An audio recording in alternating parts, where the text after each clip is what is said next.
noite, meus amigos. É uma alegria para mim vir a esta casa esta noite. Agradeço a presença de todos vocês.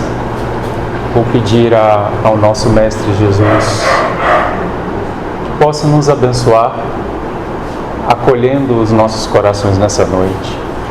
Que possamos nos elevar até Ele, até a espiritualidade maior, que sempre nos ampara. Que cada um nesta casa espírita consiga acessar estas energias invisíveis que o Mestre derrama em consolo à humanidade terrestre. Todos possam estar em paz, que Ele nos ajude com reflexão do tema que escolhemos na noite de hoje. Quando chegamos ao mês de dezembro, a gente sempre começa a se recordar de uma forma diferente do nosso Mestre Jesus. Pelo hábito da cultura da Terra, é o mês em que nós comemoramos o seu natalício, não é? E apesar de todos os movimentos da superficialidade humana que seguem, naturais, como sempre, nós, a cada ano, convidados pelos amigos espirituais, vamos tentando olhar com olhos diferentes à época do Natal. Pois, por muitas mentes lembrarem de Jesus nesse mês, há como que uma maior proximidade dos nossos corações, aqueles dias inesquecíveis em que Ele pisou na Terra. Como se a esfera dos seus trabalhadores de luz conseguisse se aproximar um pouco mais de nós, pelo campo que abrimos no coração, mesmo que pequenino, a partir dos símbolos que nos lembram de Jesus. E não é possível falar de Jesus sem lembrar de sua mãe, Maria de Nazaré. É, de nossa parte, extremamente pobre a aproximação que podemos fazer de um espírito como o dela. Nós apenas recordamos alguma coisa que os evangelistas deixaram na história, que os amigos espirituais deixaram nos livros, nas psicografias que vieram até nós. E hoje o objetivo da palestra é apenas contar uma história. A história que por si só, para aqueles que têm os olhos de ver, serão por ela inspirados. A Terra está sob a tutela de Jesus desde a sua formação. O Mestre é Cristo deste planeta, como de outros, mas com muito carinho Ele tem cuidado deste, pelas necessidades bastante agudas que temos demonstrado ao longo de nossa jornada. A humanidade terrestre que hoje habita a Terra não é a primeira que aqui evoluiu. Outras 4 nos precederam e outras 4 caíram em perdição ou extinção, se assim podemos nos expressar, por não conseguirem cruzar a barreira de um mundo de provas e expiações.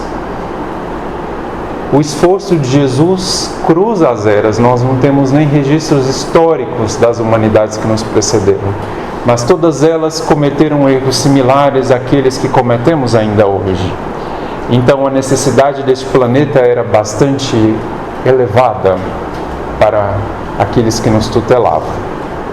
E sabendo da rebeldia que estava nos corações humanos da Terra, que criou a Terra como um planeta bastante sensível no sistema solar, de mais baixa vibração, Jesus e os espíritos que com Ele dirigem a nossa vida aqui, decidiram, o Mestre decidiu, que Ele viria, desceria no nível em que expressamos a vida aqui na Terra, para estar conosco.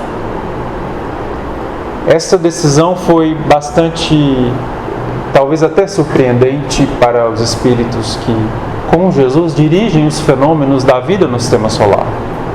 Pois um espírito como o do Cristo está muito distanciado de nós por leis vibratórias, leis energéticas, em razão da condição evolutiva que ele já se encontra. Nós temos muita dificuldade de entendê-lo, de entender espíritos como o dele. Então a lei divina, muito excepcionalmente, permite que tais espíritos se aproximem de nós, por uma questão de respeito ao movimento evolutivo. Você enviar um professor extremamente elevado para alunos muito complicados é difícil, não é? O professor vai ofuscar muitos alunos. Então isso raramente acontece. Poucos foram os planetas em que os seus cristos encarnaram para ensinar diretamente a humanidade terrestre. Mas esse precisou. Então Jesus decidiu vir. E com muito tempo de antecedência, muito tempo mesmo, eles começaram a preparar a vinda do Mestre. Prepararam a cultura dos judeus para que fossem criadas as ideias, as mitologias da espera do Messias. Enviaram os profetas antes. Um trabalho imenso foi feito para preparar o caminho para que Jesus descesse à Terra. Os espíritos mais inferiores, mais complicados que aqui habitavam o planeta, foram retirados do orbe e recolhidos numa cidade espiritual em que ficaram aprisionados por certo tempo para não prejudicarem a tarefa de Jesus. Isso foi feito no mundo espiritual porque a condição era muito difícil, meus amigos. Se hoje a Terra para nós parece uma bagunça, aquela época era muito pior, pois não conhecíamos o amor. Na crosta, encarnados, poucos entendiam o amor. O mundo espiritual, então, tinha verdadeiras feras, ainda atrasadas no caminho evolutivo. Os piores, então, foram retirados para que a missão não fosse prejudicada, e era necessário, naturalmente, que Jesus viesse pelos mecanismos em que viemos também. Então, ele precisaria ter uma mãe para recebê-lo. E quando o Mestre manifestou o seu desejo de vir, um espírito afim ao dele, já conhecido dele de outras experiências, se prontificou a vir junto e recebê-lo como mãe. Esse foi o espírito de Maria de Nazaré. Vindo de planetas felizes, já de imensa luz, muito distante de nós, ela tomou essa decisão de vir. E para um espírito como o dela, assim como o de Jesus, que traz sensibilidades tão profundas no amor, descer a um planeta como esse é uma viagem extremamente penosa, difícil, muito complicada. Podemos tentar fazer um paralelo para entendermos, muito rude o paralelo, mas para entendermos. Seria como se saíssemos da nossa casa, de onde estamos habituados, das pessoas com quem convivemos, e fôssemos habitar junto das pessoas que estão numa penitenciária de segurança máxima, entre os piores da Terra. Viver ali junto deles, como eles vivem, segundo as leis que eles se aplicam. Foi o que Maria e Jesus fizeram, pois no mundo em que da onde eles vinham, não existia mais nem sombra de egoísmo e de maldade. Mas aqui isso era prevalente em todos os campos, não é? Então, do primeiro ao último dia, a missão dela foi difícil. Para nós não é tão difícil encarnar, pois de certa forma estamos afinizados com o que vemos aqui. Está em nós, não é? Mas nela não estava mais. Então ela apenas veio por amor. Não há outra força no universo que justificasse a missão dela e do Cristo. E ela veio. Encarna antes do Mestre, encarna numa família em que a mãe e o pai já eram mais idosos, uma encarnação especial para um espírito diferente. E ela desde o princípio encantava, pois trazia sensibilidades incomparáveis. Chamou muita atenção, chamou a atenção dos rabinos à época, pois as notícias de que viria o Messias já estavam naquele povo há muito tempo, então eles estavam sempre tentando localizar o Messias, pois era uma promessa viva na cultura dos judeus. E então começaram a perceber que talvez fosse ela, pela extraordinária pessoa, pela forma como ela se expressava das coisas divinas, já pequenina, adolescente. Então, com intenções meio inferiores, eles decidem procurar um marido para ela, pois as Escrituras haviam previsto que a mãe do Messias seria virgem. então falou: vamos casá-la, que aí ela não vai ser a mãe do Messias, resolvemos essa questão. E assim fizeram. Escolheram José, arranjaram um casamento. José já era viúvo, muito mais velho que ela, já tinha filhos, um homem muito justo, muito honesto, muito bom. Naturalmente também escolhido antes, para essa tarefa, e eles são prometidos em noivado. E no período de noivado, Maria, muito jovem, concebe, antes de consumar as núpcias com José. Ela recebe a visita de Gabriel, o anjo, que anuncia a ela que ela seria a mãe do Messias. Isso está no Evangelho, não é? E aí, quando Gabriel dá esse anúncio a ela, ela sabendo que não havia ainda tido relações com seu marido, achando aquilo muito extraordinário, questiona, e Gabriel disse que haveria meios, Deus tem meios para que aquilo ocorresse, pois ela seria a mãe do Salvador. E então, diante daquela proposta, ela pronuncia uma frase que Lucas, o evangelista, lembra, que é uma marca para nós do que foi a missão dessa mulher. Ela diz assim: eis aqui a serva do Senhor, cumpra-se em mim segundo a tua palavra. E restrita entrega a Deus.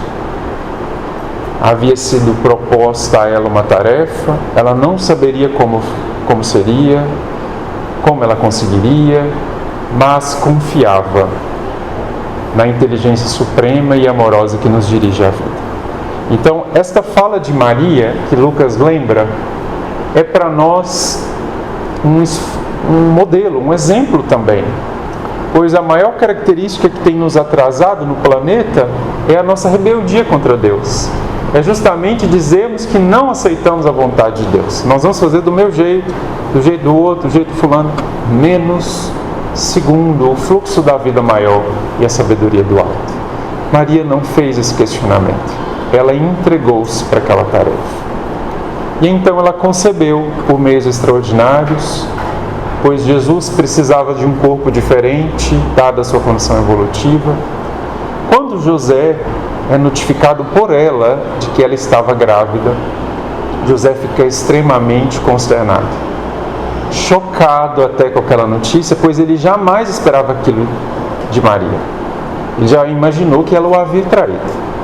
E então começam semanas difíceis para Maria, pois José se afasta dela, começa a ter deliberações estranhas de talvez rejeitá-la, e ela começa a orar, pois sabia dos riscos de tudo aquilo. Pois naquela época, quando acontecia um fenômeno dessa natureza, que é considerado adultério pela lei severa de Moisés, as mulheres eram lapidadas, apedrejadas em praça pública. Então veja como éramos naquela época, não é? Então ela começou a ficar com medo, ou receio, não sabemos o que se passou no coração dela, não é? Como se passou. Mas foi semanas difíceis em que José esteve afastado. E nessas semanas ela tinha sonhos com espíritos muito inferiores do planeta, que a ameaçavam, dizendo que ela seria apedrejada e que o seu filho não veria a luz. Recebendo naturalmente as emissões do pensamento das entidades que vivem no planeta. Mas ela confiou, entregou-se a Deus, orou, e então Gabriel intervém, o anjo, não é? Fala com José, o leva a regiões do mundo espiritual, esclarece a ele o que estava acontecendo, mostra a ele quem era aquele filho, mostra a ele a tarefa que ele havia assumido diante de Maria, e então ele desperta, depois do desdobramento que teve, do sonho, feliz, tranquilo, pois agora estava tudo explicado. Aquilo não foi um erro de Maria, jamais, estava certo. Então ele a recebe e une-se a ela de forma profunda, um amor incondicional, necessário para que Jesus viesse. E então Maria completa o período da gravidez, Jesus nasce, como os evangelistas nos relataram, não é? Entre animais, na manjedoura, segundo, com todos aqueles símbolos. Herodes inicia a perseguição, que sabemos que ocorreu. Eles precisam fugir, saem de Nazaré. Ela concebe em Belém, mas depois volta a Nazaré, onde residiam. precisaram fugir para o Egito, ficou um tempo. Então, o início da vida teve essas atribulações, mas em silêncio já estava encarnado na terra o Messias, o Espírito que viria nos apresentar o caminho da salvação. E em silêncio Jesus permaneceu aos olhos da humanidade terrestre, em silêncio operante, pois um Espírito como dele nunca para de trabalhar. Então, como criança, ele já era diferente. Maria muitas vezes o encontrava pelos caminhos conversando com desconhecidos, pessoas perdidas, pessoas excluídas da sociedade. Lá estava um menino, Jesus criança, conversando, consolando. Certa vez ele leva até a casa de José, até a casa de Maria, 2 ladrões foragidos, para consolá-los, amparados. Então ele tinha essas coisas diferentes, extraordinárias, desde o início. Tudo isso está nos relatos de Humberto de Campos e de outros espíritos, histórias que eles nos contaram.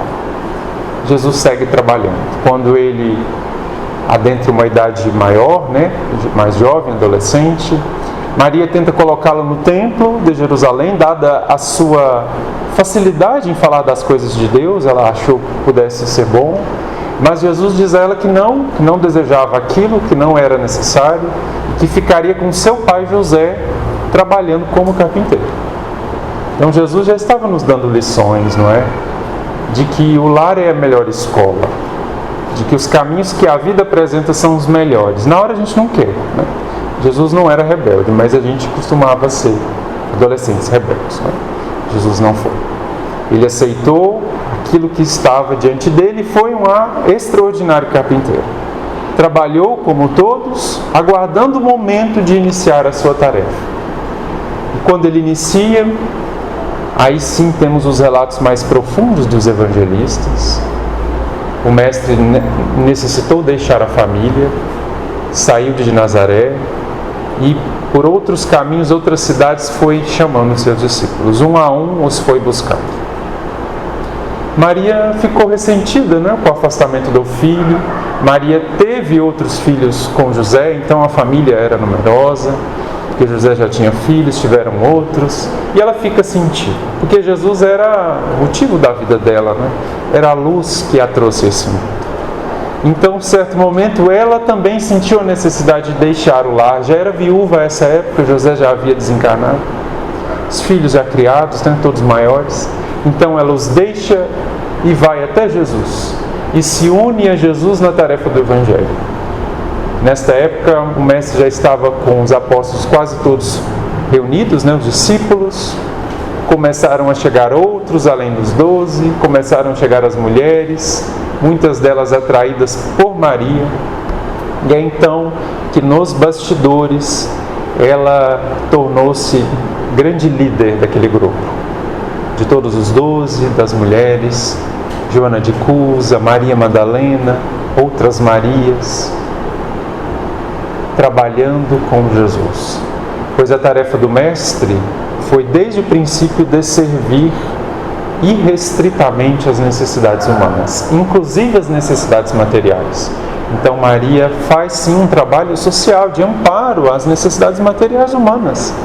Pois se aqui estamos encarnados com fome, Deus vai ficar olhando e prometendo apenas céu enquanto estamos com fome? Isso não acontece, não é? Então eles trabalharam nesse sentido. E assim foi o período de pregação, não é? Jesus ficou ali por algum tempo pregando, curando, fazendo aqueles milagres, todos aqueles feitos extraordinários, e ali sua mãe junto. Todos se habituaram a ela, porque ela era de um afeto extraordinário.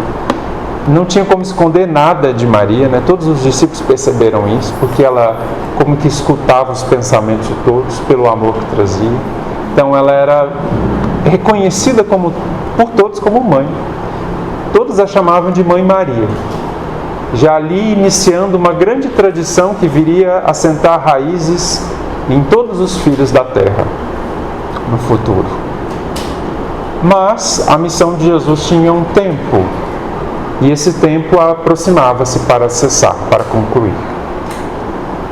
E então, passado todo o trabalho de lançar sementes que Jesus fez, aproxima-se os dias da última Páscoa, que Ele esteve conosco. Maria, quando teve a aproximação desses dias, começa a ficar muito triste. Ela começa a pressentir que algo difícil viria a acontecer. É então que o Mestre, pouco antes da última ceia, se dirige à sua mãe à procura, já dizendo: mãe, é chegado a hora de retornar à casa de meu pai. Mas, mesmo distante fisicamente, nunca te abandonarei e retornarei para buscá-la no dia em que for chegado o teu tempo de retornar à casa do pai. Jesus já antecipava a ela que deixaria por algum tempo o convívio, mas que voltaria para buscá-la, pois a tarefa dela seguiria depois da crucificação. Então ela, já sentindo, começa uma profunda tristeza. E é necessário entendermos, meus amigos, que quem ama, sente. Quem ama com fé não tem desespero, nem revolta, mas sente. Então Maria naturalmente estava triste. Não triste contra Deus, triste com Deus, pois sabia que estava tudo certo. Pois é a mesma Maria do primeiro dia que se entrega à fonte criadora naquela missão que havia sido proposta a ela. Então ela sentiu. E aqueles foram, talvez foi o pior dia desta humanidade terrestre. Pois Jesus não merecia nada daquilo. No entanto, nós oferecemos aquilo a Ele.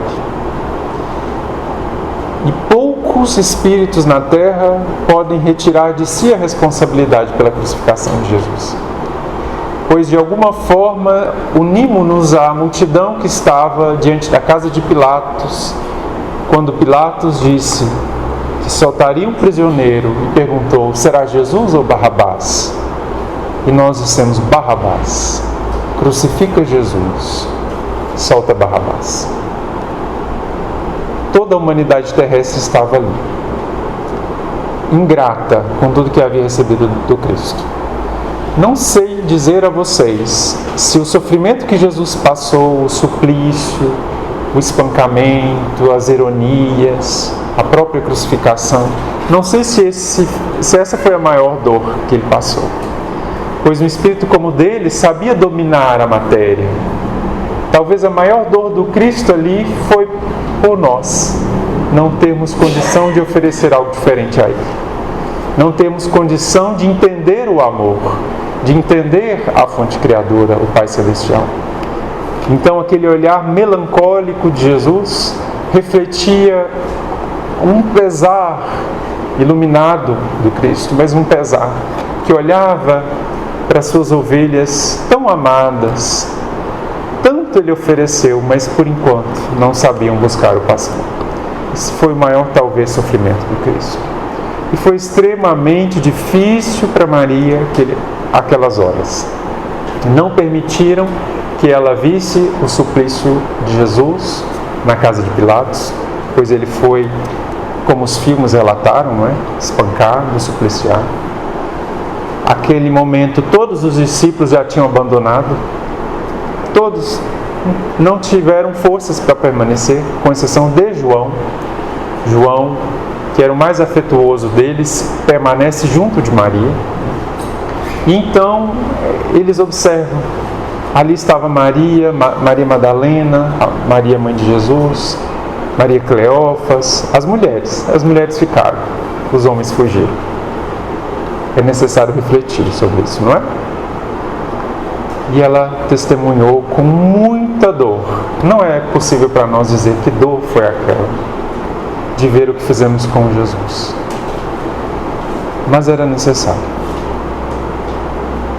Consolada pelas entidades angélicas que com ela estavam, ela começa, Humberto Campos relata que ela vendo aqueles fatos tão hediondos, ela começa a lembrar da vida de Jesus, da forma como ele nasceu, da sua infância, daqueles dias extraordinários, em que a cada momento ela era capaz de ver a ação da fonte criadora, de Deus, E naquele momento parecia que Deus havia se ausentado.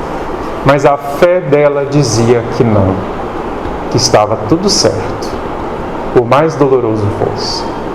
Então Jesus desencarna, deixa o corpo físico, retorna ao mundo maior. Mas a missão de Maria não terminou. Ela trouxe à terra o Salvador, recebeu junto dele as sementes de luz que ele veio deixar, e agora era necessário cuidar das sementes. Então a mais importante missão de Maria, a segunda mais, depois de trazer Jesus, foi sustentar o trabalho do Evangelho nos bastidores. Pois os discípulos seriam os protagonistas, agora apóstolos, agora revigorados na força mediúnica que foi Pentecostes, não é? Pois passaram a ter sensibilidades e forças que antes não tinham. Em grande parte por obra de Maria, que a ajudou-os nesse trabalho. Naturalmente, Jesus apareceu a todos eles por alguns dias para fortalecer a fé, para demonstrar que a vida permanece sempre, que não há morte, mas ele precisava voltar. Então Maria segue, reencontra os seus familiares, mas vê que não era ali que deveria ficar, que havia muitas sementes que precisavam ser cuidadas. Então ela, junto dos discípulos, seguiu, lembrando de Jesus, amparando, curando, amando. Nós vamos encontrar Maria por vários anos, os últimos anos, mais vários de sua vida, em Éfeso, uma cidade na Grécia, numa casinha próximo, um pouco distante da cidade, próximo do mar. Uma pequena choupana que João, o evangelista, havia recebido de doação. E ali João e Maria viveram, como Jesus havia pedido a ele que a tomasse como mãe e cuidasse dela, ele o fez. Então nós vamos encontrá-la ali, João pregando, lembrando de Jesus, e Maria fazendo o mesmo, só que como uma mãe faz. Rapidamente, descobrindo que Maria de Nazaré, a mãe do Cristo, estava em Éfeso, multidões começaram a peregrinar até lá, pois o Evangelho se espalhava no seu tempo, mas se espalhava por toda aquela redondeza. E muitos, encantados com o que haviam recebido, não, nós precisamos ir lá, precisamos procurar a mãe de Jesus, ela ainda está viva. Então multidões iam até lá, e ela recebia todos, um a um, consolando e amparando. E chegavam com seus sofrimentos, né? Pois é o que não falta na terra. Então chegava dizendo: "Oh, mãe querida, está tão difícil a vida, tantos problemas, eu não vejo solução." E ela tinha uma forma de consolar muito peculiar, lembrada por Humberto de Campos no livro Boa Nova. Ela muitas vezes dizia assim aos sofredores: "Isso também passa. Só o reino de Deus é bastante forte para nunca passar em nossas almas como eterna realização do amor divino. Isso também passa." E assim foi passando. Passaram-se os dias da sua estada aqui. Já velhinha, cansada, não é? O corpo físico cansado, mas o espírito cheio de vida. Ela recebe a visita de um mendigo diferente. Ele chega sem se queixar, sem apresentar dores, começa a falar das coisas de Deus, da beleza da vida, começa como que consolar a grande consoladora desta humanidade terrestre. E Maria percebe algo diferente e de repente reconhece ali o seu filho Jesus. O Mestre aparecia a ela para buscá-la, que era chegado o tempo de voltar. Grande trabalhadora que foi, não precisava passar muito mais tempo na terra, não é? Muito difícil é a vida aqui. Então chegou o dia. E aí Jesus diz a ela assim, também lembrado, palavras lembradas por Humberto de Campos: "Sim, minha mãe, venho buscar-te, pois meu Pai quer que sejas no meu reino a rainha dos anjos." Então, naquele dia, o corpo físico de Maria perde quase por completo as forças e, dentre alguns dias, desencarna. Maria deixava a sua tarefa na terra. E Jesus aqui profere uma grande verdade que hoje nós vamos ver e que a história vai revelar. Maria se torna a grande rainha do reino de Jesus na terra. Ele é o Cristo, mas ela é a mãe de todos nós. E as tradições que surgiram naqueles dias de Éfeso, em que ela era chamada Mãe Santíssima, permaneceu. A história lembrou daqueles dias, pois todos nós, de alguma forma, já fomos amparados por ela. Quando ela desencarna, milhares de entidades angélicas vêm recebê-la. Imaginem vocês, que corte de luz veio até o encontro de Maria, pois ela havia atingido o mais alto grau de purificação que um espírito poderia ter neste planeta. O amor mais sublime, com mais renúncia, com mais fé que já se viu. E aí, naturalmente, imaginávamos que ela, não, vamos embora daqui, desse planeta, tudo bem, já terminou, o pessoal já está trabalhando, vamos seguir. Mas ela pede a Jesus, dizendo: meu filho, permita que eu permaneça na terra, pois reconheço em todos esses meus filhos do coração, que ainda precisam de uma mãe. E Jesus permitiu. Então Maria torna-se mãe de todos nós. Talvez ela havia percebido isso antes, ao longo da própria vida de Jesus, e depois ela começou a ver que a missão dela não era só trazer o Messias, que Deus não pediria a ela só isso, era também, de alguma forma, levar todos nós à luz, pois essa é a tarefa de Jesus aqui: devolver as ovelhas deste rebanho ao aprisco de Deus. E Maria colabora com ele. Então, meus amigos, a história lembra para nós uma fé cristã em que todos os momentos aparece a mãe de Jesus. Talvez os cristãos tenham mais ligação com a própria mãe dele, Maria, do que com o próprio Jesus. Pois o trabalho da Igreja de Roma em fazer com que Jesus permanecesse morto na cruz acabou funcionando, né? A imagem que nós temos do Mestre ainda é a do crucificado, mas a imagem que temos de sua mãe é como ela tinha, de mãe, que cuida, que ampara, que ama, que sustenta. Então, a Igreja de Roma, a Igreja Católica, fez um grande trabalho em preservar este movimento, esta ligação que temos com Maria de Nazaré. Pois ela é real, esta ligação é real. Maria tem no mundo espiritual incontáveis entidades ligadas a elas, deste e de outros planetas, que trabalham em prol dos sofredores. É a mais numerosa falante de trabalhadores espirituais. A própria corrente de trabalhadores de Bezerra de Menezes está ligada a dela. Recebe diretrizes de Maria. E ela segue olhando por cada um de nós. Vez por outra, ela desce às regiões escuras do mundo espiritual, ela própria, para buscar os aflitos, os necessitados, os sofredores.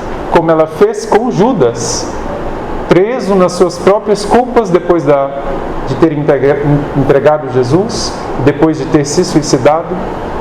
Ela o procurou. Maria de Nazaré desceu às furnas para recolher Judas e encaminhá-lo a outra encarnação. Então ela segue agindo, meus amigos. Nós temos que ver nesta história a história da ação do amor divino na terra. Pois se Jesus ensinou algo de importante a nós, é nos dizer que somos amados por Deus.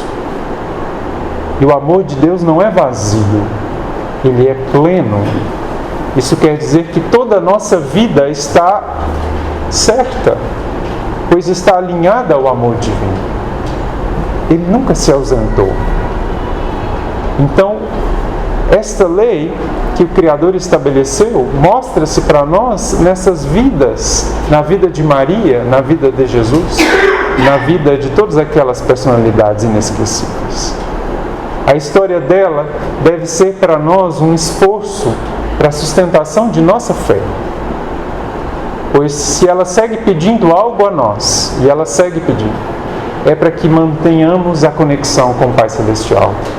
Oremos, conectemo-nos a Deus, pois a humanidade terrestre tem jeito sim, e vai passar os dias de sombra que a gente vive. Virão um pouco mais de sombras, mas elas depois passarão todas, pois estão trabalhando. Tenho certeza que Maria não deixará este planeta até que todos, como ela mesma prometeu, não precisem mais de uma mãe a cuidar de todos os pequenos detalhes da nossa vida, como a gente hoje ainda precisa. Vou encerrar então com um poema que está na obra psicográfica de Francisco Cândido Xavier, Parnaso de Além Túmulo, primeira obra que ele psicografou. O poema intitulado Ave Maria, do espírito de Amaral Ornelas. Ele vai dizer assim para nós: Ave Maria, Senhora do amor que ampara e redime, ai do mundo se não fora a vossa missão sublime. Cheia de graça e bondade, é por vós que conhecemos a eterna revelação da vida em seus dons supremos. O Senhor sempre é convosco, mensageira da ternura, providência dos que choram nas sombras da desventura.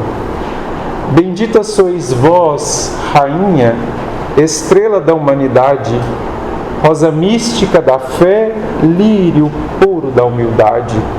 Entre as mulheres sois vós, a mãe das mães desvalidas, nossa porta de esperança e anjo de nossas vidas. Bendito o fruto imortal da vossa missão de luz, desde a paz da manjedoura, as dores além da cruz. Assim seja para sempre, ó Divina Soberana, refúgio dos que padecem nas dores da luta humana. Ave Maria, Senhora do amor que ampara e redime, ai do mundo se não fora a vossa missão sublime. Que Jesus os abençoe e que Maria lhes conceda paz.